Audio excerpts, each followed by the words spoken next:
So let's look at this. Here's what I have a problem with: the simplest state. This is the county statement on ballots. Went out on national TV. We had 113,130 votes at the time, and we had to adjudicate 106,000 of them.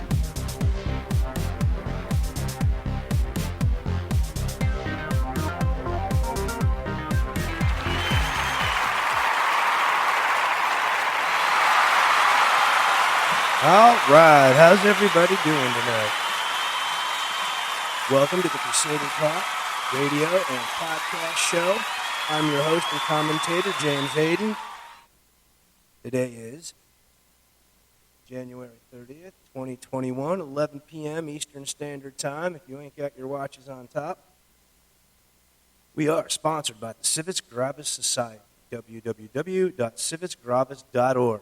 You can check them out.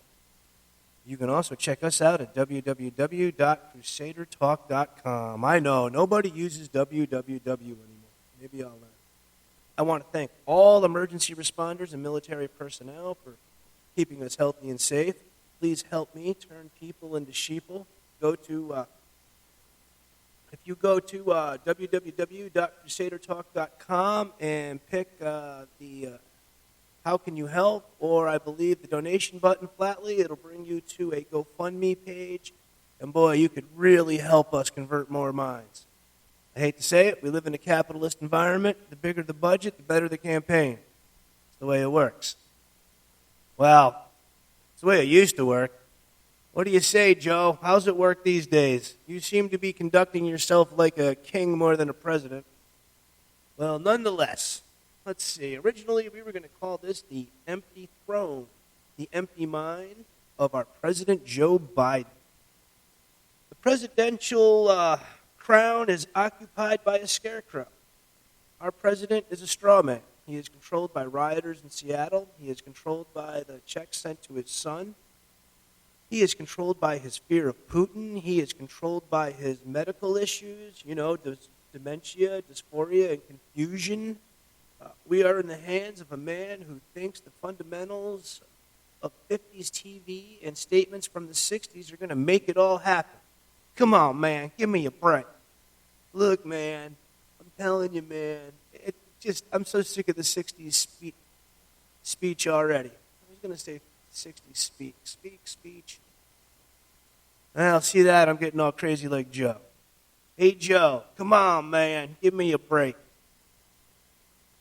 He deals with everything by lying and presenting his interviewer with a virtue signal that is not even related to the actual issue or is actually a virtue. The best description of our president: he is a gaslighting virtue signaler who has a dysphoria of the truth. I like that. He is a gaslighting virtue signaler who has a dysphoria of the truth. Come on, man. Your loyal citizens need that vaccine. Where is your plan? You said you were going to do better than Trump. Come on, man. Step up and get her done. There was no vaccine shortage when Trump was president. He didn't even allow the thought to cross his mind. He dotted all his I's. He crossed all his T's. He took care of business, as they say, from soup to nuts. And speaking of nuts, have you guys listened to what Joe Biden has to say lately? Let's see, do I have a laughter button here? Oh, I need a sound engineer who runs the buttons while I talk. It'd all come off a lot better. Oh, you'd think Joe Biden runs this radio show. He is the worst possible choice for president. He is the worst choice for anything that requires a plan, that requires truth, and requires actual hard work. Joe's family has accepted payments and no-show jobs from so many powerful countries, it is hard to tell which one is going to pull our strings on which day. The whole time Kamala Harris sits back with that big toothy smile of hers, she's waiting for the old man to collapse, waiting to bring America into a weird spin art of political slavery and cultural suppression, because that's what you get when a communist becomes the dictator of your country. Don't worry. If you don't believe me, Kamala's going to prove it to you. Probably, I'd say, about 6 months. So the riots don't stop even though Trump is gone and we got Big Biden as the president. Let's see. Ask the average rioter who George Floyd is. They can't tell you, which means they are rioting for the sheer rush of being criminals. It was never really over anything important. So I think there was 11 children that died. I know that Cannon Hanan and Cesaria Tyler, they were both under 10 years old and were murdered at the causation of politics by people who either were Antifa or proclaimed to support Antifa and were influenced by Antifa philosophy, theology, anthology. Now, so the riots don't stop. They're doing it for the sheer rush of being criminals. Suddenly, cyclic serial murder by police against black people has disappeared. Now they're just rioting. Well, maybe they'll give us a new list of reasons. They don't ever have demands because they don't really want to stop rioting. What about proof of voter fraud? That is artfully ignored. Killing children, he's ignored. Burning homes and businesses have been ignored. Beating people in the streets is still not a crime unless a conservative commits the crime. So my sheeple, do tell me, how you distract and deceive yourselves so easily? Well, maybe I can answer my own question. My dear poor, deplorable lefties, you like to cheat, you like to lie, you like to win whether you're right or wrong. You just want control no matter the ethics or the victims you produce in your immoral quest for that control. It is a basic J.R.R. Token 101. The possession of the ring corrupts all. They are mad with power. And just like Sauron, they will never share power. Take a look at what's going on in the Congress. Take a look at what's going on in the Supreme Court. Take a look at what's going on in the White House. Take a look at what's going on in Capitol Hill. Enough is said. They are enslaving you guys. Do you guys realize Biden thought it was a smart move to get rid of Trump's executive order, keeping... Oh, hold on a second. I had to hit mute. I really had to sneeze a couple times. Anyways, he dissolved, deleted, or destroyed an executive order making insulin affordable for a number of people who don't get full insurance coverage. If you don't have Medicaid, even with health insurance, you're paying a lot out of pocket for insulin, and some people cannot afford that out of pocket.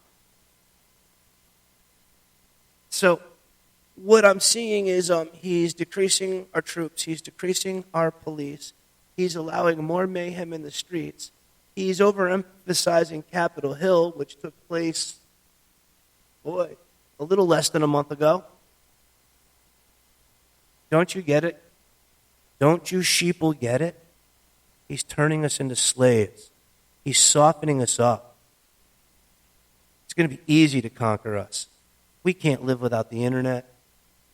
We can't live without our favorite television show. We can't live without anime. We can't live without our favorite video game. We can't live without our tablet.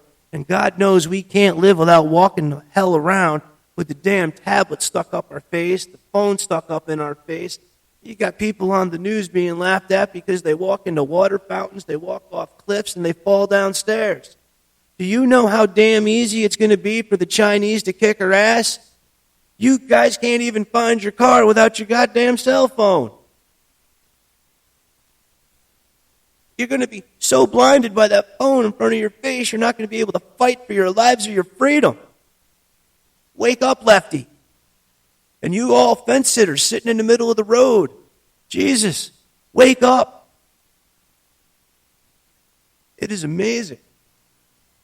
So, as I was saying and overemphasizing, we're being softened up and we're being turned into slaves. Maybe by humane, civil reasons or civil actions, but we're becoming slaves nonetheless. And now that brings me up to our guest tonight. Our guest tonight is a gentleman who calls himself Rod Touh. Mainly wishes to remain anonymous. He's made this speech a few times. He was good friends with Aaron Russo, somebody else who had wide eyes and knew what needed to be done. I still think they got him. Anyways, rest in peace, Aaron. And Mr. Tyler, I'd like you to share with me your philosophies and theories on what the hell's going on in America. I'm here to talk to you about the problem of slavery. It didn't end in the 1860s. It's a social malady that's with us today, and it's increasing in its scope and virulence.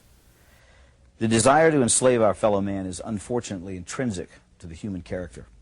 It has been with us since the beginning of time, on every continent and in virtually every culture, from ancient Egypt to Babylon to Greece and Rome, Africa, Asia, Europe, and the United States. Germany and Japan openly practiced widespread slavery only 50 years ago, and the Soviet Union until less than a decade ago. China even today. It's a disease of our human nature, and yet people are under the impression that it no longer exists. I say to you that in a subtle form it exists in America today, and it's becoming less subtle and more manifest. Madison Avenue has just cleaned it up a little bit, dressed it up in new words. The slave master is now Big Brother, someone to protect you, someone to confide in. But it's all the same. He owns your life. This may sound far-fetched, but I think I can prove it. When the IRS allows you a tax deduction, they and their congressional collaborators and the media call it a tax subsidy. In other words, they designate it as a gift to you, a subsidy. The only way they could conceive this terminology is by presupposing that they, i.e. the government, own all the money. Their view is that they're entitled to it all. That which they allow you to keep is their compassionate and generous gift to you. How can this be? You create the money by your efforts, your sacrifice, your creativity, your risk-taking. So how can it belong to them? It's very simple. They own you. They own everything you produce, your money, your house, your thoughts and ideas, your children. If you go to a foreign country to work, you still have to pay the U.S. income tax. You could dig a hole in the middle of Siberia and they'd be entitled to a cut of your wages because in their minds, under their law, they own you. They create arcane and esoteric laws to criminalize you. You may try, but you can't obey them. You can't even understand them without a lot of professional help. You have to run around slavishly collecting little pieces of paper, receipts, 7 years of detailed financial records because you might be called on to give an account of yourself to the big boss man. And if you've made a mistake, he can take everything you have. He loves it that way. That's total power over you, slavery. I don't remember when we the people signed over ownership of ourselves. It just gradually happened by them taking more and more of our freedom.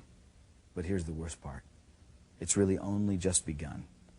In this modern age, the information age, getting your money is not enough, even though money, don't let anyone deceive you, is the material source of your freedom. Now, however, they want your mind. If you deviate in your thinking, if you commit one of the 10,000 taboos, and they perceive your actions as a threat, they'll come out and kill you.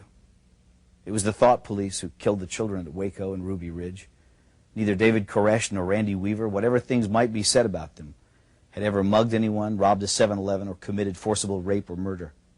But they did have unorthodox views, and therefore it was necessary to round them up and deal with them.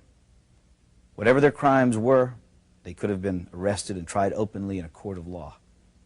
But that was not the aim of certain factions in the government.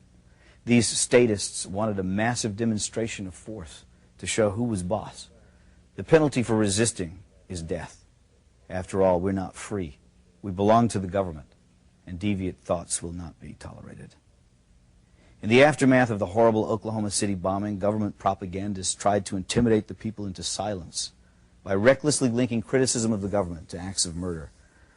Some people ask, how can you fear your government and claim to love your country? Our response is, how can you love your country without fearing your government? Who else holds a counterfeit